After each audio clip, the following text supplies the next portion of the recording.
your Sakura is no match for my HELLSTONE.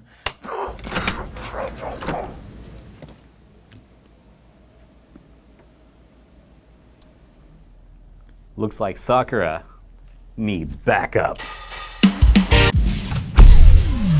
This is the most important review of the year, of all YouTube channels, possibly of all time. And this is exactly the kind of content that you come here for, because we are making history today. On one side, we have anime waifus from Atlantis, bathed in the pleasant scent of the ocean, vying for neckbeard attention. And on the other side, we have the HELLSTONE, powering the Devil's Edgelord Doomsayer RX 9070 XT. And only one will emerge victorious in this battle. The Yeston RX 9070 XT Sakura Sugar Atlantis OC Edition weighs in at 42 characters and $900, and it has its own YouTube channel devoted to Sakura, the Angel of the Ocean, including power move footage of soaking a video card in the very ocean sands whence it came. And when Yeston finally releases its much anticipated Husbando video card named after the cool and aloof character Game Ace, it's game over for PowerColor's Red Devil. But there's bad news for Yeston. Yeston isn't alone in this battle of the GPUs. PowerColor's Hellhound says it has a new dawn and, quote, power in every shade, end quote. And I have no idea what that means, but it sounds scary. Almost as scary as the Red Devil, the natural counter to the waifu. The Red Devil says its HELLSTONE is, quote, born from darkness, radiating power, forged in the fires of the underworld, and inspired by the cradle of the rarest gems. PowerColor emerges as the unparalleled force in gaming, pushing performance to its absolute peak. And at its core lies the HELLSTONE, a breathtaking design element where vibrant RGB pulses with an otherworldly glow, embodying fiery power and precision, end quote. And such a stone sounds too powerful to be in the possession of mere filthy casuals. The breathtaking design element HELLSTONE is made from 100-million-year-old materials dug from the very depths of this earth on which we all stand. It is made of rare, difficult to attain polymeric matrix composite from hydrocarbon polymers, known only to mere humans as plastic. The stone is made out of plastic. Now this is the battle you all have been waiting for. This is the ultimate GPU shitpost, second only to the gigantic shitpost that NVIDIA just made called the RTX 5050. And that's a pretty big shitpost. And if you're wondering, is this just one gigantic meme with actual testing requiring dozens of hours of work and hundreds of thousands of dollars of equipment like sound chambers, all for this one meme? Well, yes, it is. But it does have an important conclusion. And today, we're gonna get to the bottom of who's better. The Red Devil versus the waifu. Let's battle. Before that, this video is brought to you by the Antec Flux series of cases. We previously benchmarked and independently reviewed the Flux Pro case and found it to be one of the best cases we tested last year. The Flux Pro features the modern trend of wood accents while also focusing on a high airflow design. We found its performance to be among the best in our thermal testing. The case also has a number of ease of installation features to make assembly and cable management easier. Learn more at the link in the description below. So we do actually have testing today. We have thermals, we have some power, acoustics, we'll look at frequency, just a couple games, and the main reason for the games is because the 9070 XT Red Devil is actually, it's running a pretty high clock comparatively speaking against all the other 9070 XTs, so we want to look at that and see how much it actually matters. The main thing between partner model cards typically that you get is quality of life features, or in the case of these, or at least the Atlantis, is some kind of customization where it gives you a different look or different features, functionality, what you would typically call a mix of quality of life and aesthetics for the card choices. The biggest problem with both of these two cards, though, is the price. Both of them are $900 right now, which is completely insane because MSRP is allegedly $600 from 9070 XT. Yeah, we have a separate video that shows it's not really the case, but even $900 is still pretty high against the baseline for the others. They both have dual V BIOS. They share a lot of common features, so we are going to focus on the things that are most likely to be different: thermals, acoustics. The first test we're going to get into is thermals. The HELLSTONE, obviously, it has a clear disadvantage here because it's the part with the hell. And the waifu has an advantage because of the whole ocean theme. So this is going to be a tough one to test. We did our normal approach for this testing. We loaded them at equal levels. We did steady state thermals, and then we also have noise normalized numbers. So let's take a look at that. The normalization required use of our hemi-anechoic chamber that we had custom built exactly for purchases like this. You might think that spending $250,000 on a chamber to test audio quality of meme video cards is insane. And you'd be right, it's not mutually exclusive, obviously, but that's also why we test non-memes in it and use it in every single benchmarking and technical review that we do for cases and coolers. We have a whole video talking about how it's built, and to support our ability to buy test equipment like this and provide accurate data, head over to store.gamersnexus.net and grab one of our unique 3D coaster packs, like from our debug pack. These have carefully placed components to stabilize drinkware while providing a soft, rubberized material with PC theming. The debug code and power and reset switches on the red and black motherboard is one of my favorites, although the original coaster pack, which is also available and shipping now, has the fan coaster that works surprisingly well and is the most popular among our viewers. Each pack comes with 4 coasters, and despite cost increases over the years, we've maintained our original price. Head over to store.gamersnexus.net to grab these and support our in-depth testing and reviews, even for memes. Let's get into the test. The waifu starts out with a strong showing when set to follow the default VBIOS profile and temperature targets with auto fan controls.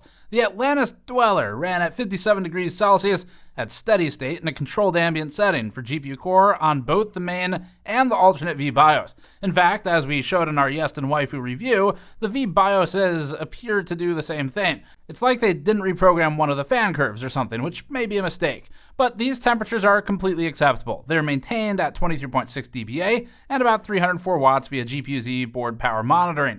The PowerColor Red Devil runs hotter. Its default OC VBIOS held a 60.7 degree result, with the silent VBIOS also seemingly the same. This has happened for multiple generations now for specifically Yeston and PowerColor. Maybe because the load hits steady state, they end up settling in the same place when under sustained load. We're of course restarting between each VBIOS change, and we even inspect the VBIOS profile naming when switching to confirm that it does in fact switch. This process works to show differences in other devices, but at least here, we're seeing the same across the profiles for both companies. That at least keeps it simple, even if they should be using these a little bit better. The Red Devil is running about 3 to 4 degrees warmer on the GPU and about 1 to 2 degrees warmer on the hotspot, with memory at a substantial climb of 8 degrees warmer. There's a deficiency in memory cooling on the Red Devil by comparison, but an advantage in the hotspot to core delta, where Yeston's delta is greater, and that's not a good thing.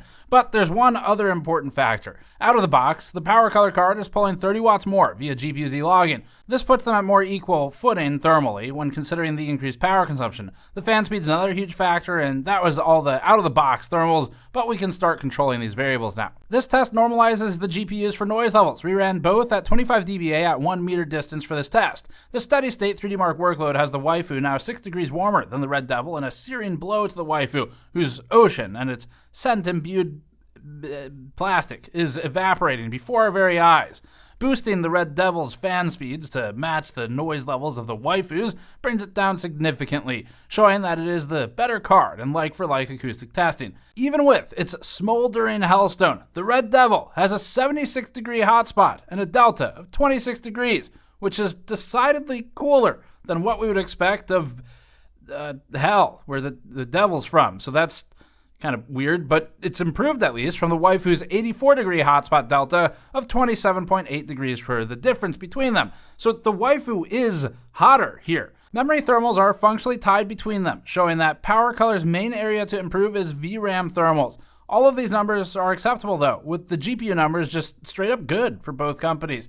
Notably, PowerColor is achieving these results with higher power draw. It lost when auto in the previous chart due to poor fan configuration, but it pulls ahead when manually normalized. In FurMark at 25 dBA, which loads the GPUs more heavily on the VRM, the GPU temperatures ended up comparable between these, with memory temperatures favoring the waifu by about 2 degrees reduced from the Red Devil. But this doesn't mean much without acoustics. The most natural and first test of a devil against a waifu is the noise that they make in battle. For this reason, we threw these two GPUs into our battle arena, the hemi-anechoic chamber. The Yeston RX 9070 XT Waifu Edition ran at 1130 RPM when under default VBIOS control and 304 watts in the workload we ran.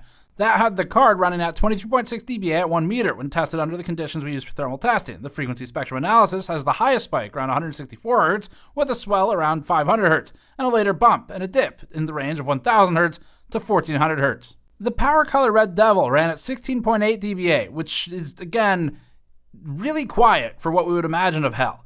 It's too close to our floor to be all that useful here, actually, and the Devil is substantially quieter out of the box, mostly because it isn't really utilizing its fans as well as we think it should be.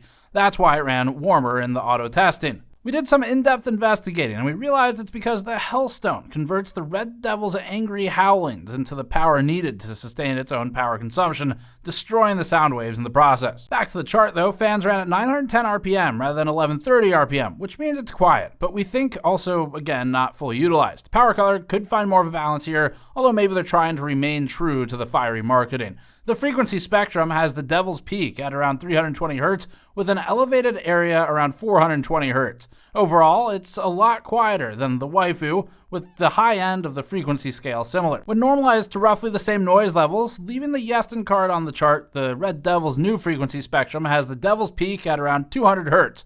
There's a slight wave up around 400 to 500 Hz, and another around the same place as the Yeston card at 900 Hz, then a dip, and then up again around 1200.